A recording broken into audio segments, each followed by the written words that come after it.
কাঁচা লঙ্কা দিয়ে বাটা মাছের ঝোল। হ্যাঁ, কোনো মশলা ইউজ করিনি এখানে, কাঁচা লঙ্কা দিয়েই এই ঝোলটা তৈরি হয়ে যায়। খেতে খুব টেস্টি ও অসাধারণ হয়। কাঁচা লঙ্কার একটা সুন্দর গন্ধ হয়, যেমন আমরা ইলিশ মাছটা বানাই ঠিক সেই রকম। Hello friends, welcome to Sumi dream world. এই বাটা মাছের ছোট সাইজগুলো দেখে আমি নিয়েছি। ছোট মাছ নিলে কি হয়, কাটা খুব কম থাকে। এবার এটাকে নুন হলুদ দিয়ে কিছুক্ষণ মাখিয়ে রাখলাম। কড়াইটা গরম হয়ে গেলে সরষের তেল দিয়ে এটাকে আমি ভালোভাবে ভেজে নেব। হ্যাঁ, এটা একটি হেলদি খাবার। ছোটো মাছের ঝোল এমনিতেই শরীরের জন্য ভালো, তার উপর কাঁচা লঙ্কায় আছে vitamin C, vitamin A, vitamin বি6 ও ভিটামিন কে আর অ্যান্টিঅক্সিডেন্টে ভরপুর। তো বাটা মাছগুলোকে ভালো করে ভেজে নিচ্ছি। এইভাবে আমি সবগুলোকে ভেজে একটা পাত্রে ঢেলে নেব। এই কাঁচা লঙ্কা দিয়ে করলে মাছের ঝোলের ফুড ভ্যালু বেড়ে যায় ও সুন্দর একটা গন্ধ আসে। তো দেখো, আমি একটা পার্ট আমি ভেজে নিয়েছি এবং লাস্ট পার্টটা আমি এবার ভেজে নিলাম। এখানে আমি দুটো মাঝারি সাইজের টমেটো নিয়ে ভালো করে কেটে নিচ্ছি, আর গোটা কয়েক 14-15টার মতন আমি লঙ্কা নিয়েছি। আমি এখানে কিন্তু তেলে লঙ্কা ফোড়ন দেব না। তেলে ফোড়ন দিলে মাছের ঝোলটা ঝাল হয়ে যাবে, বাচ্চাদের খেতেও অসুবিধে হবে। তো আমি এইভাবে চিড়ে নেব, নিয়ে আমি পরে কিভাবে দেব তোমাদের আমি দেখাচ্ছি। আর যে আমি এই টমেটো ইউজ করছি, এই টমেটোটাই আনবে ঝোল। কাঁচা লঙ্কা আমাদের অনেকটাই বিপি এবং সুগার কন্ট্রোলেও সাহায্য করে, সেই জন্য কাঁচা লঙ্কাটা খুব উপকারী। এবার কড়াইতে কিছু তেল দিয়ে আমি 1/4 চামচ কালো জিরে দিয়ে দিচ্ছি।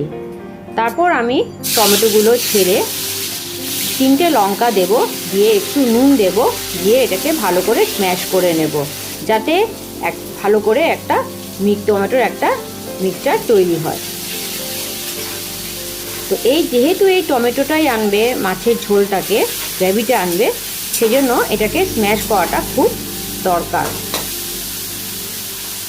শুকনো লঙ্কার গুঁড়ো বা শুকনো লঙ্কা থেকে কাঁচা লঙ্কা অনেকটাই হেলদি।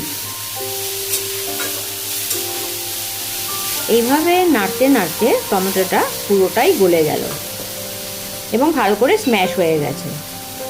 এবার দেখলাম যে অলরেডি তেলটা বেরিয়ে এসছে। আমি এখানে 1/2 চামচের মতন হলুদ আর 1/2 চামচ নুন দিয়ে এটাকে আবার ভালো করে স্ম্যাশ করে নিচ্ছি।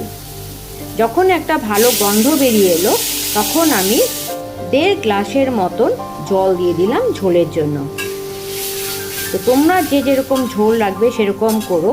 তো আমি এখানে যতটুকু আমার দরকার আমি সেই অনুযায়ী আমি 1.5 গ্লাস জল দিয়েছি। এবার যখন জলটা ফুটে উঠবে, তখন আমি মাছগুলো এর মধ্যে ছেড়ে দেব।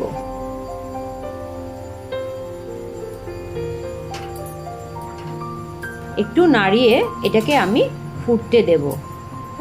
তারপর এখানে আমি লঙ্কাগুলোকে আমি দিয়ে দিচ্ছি 5-6টা লঙ্কা। এই লঙ্কাটা যখন সেদ্ধ হবে, তখন তার একটা সুন্দর অ্যারোমা আসবে এবং ঝোলের সাথে সেই লঙ্কার গন্ধটা মিশে যাবে। সত্যি খুব অসাধারণ লাগে। তোমার এইভাবে শুধু একবার বানিয়ে দেখো, কোনো মশলা লাগবে না। এবার আমি এর মধ্যে ধনেপাতা দেবো ঠিক নামানোর সময়। তো ধনেপাতাটাকে ভালো করে আমি ধুয়ে ছোট করে কুচি করে কেটে নিচ্ছি। আর পরে আমি নামানোর সময় লঙ্কা দেব, সেই লঙ্কাটাকেও আমি ভালো করে ধুয়ে একসাথে রেখে দিচ্ছি। কাঁচা লঙ্কার অনেক গুণ আছে, ভিটামিন সি, আয়রন, অ্যান্টিঅক্সিডেন্ট। অনেক সময় বিপি এবং সুগারও কিন্তু কন্ট্রোল করে এই কাঁচা লঙ্কা। এখন আমি একটু নুন দিয়ে দেব। আমি দেখলাম একটু নুনটা কম হয়েছে, তো একটু নুন দিয়ে এটাকে আমি নাড়িয়ে নিলাম। আমি নেড়েচেড়ে দেখলাম মাছটা বেশ ফুলে উঠেছে, অর্থাৎ হয়ে এসেছে, মাছের মধ্যে রস ঢুকে গেছে। তো এবার আমি গ্যাসের ফ্লেমটাকে লো করে দেব। লো করে দিয়ে ধনেপাতা আর কাঁচা লঙ্কা আমি দিয়ে দেব।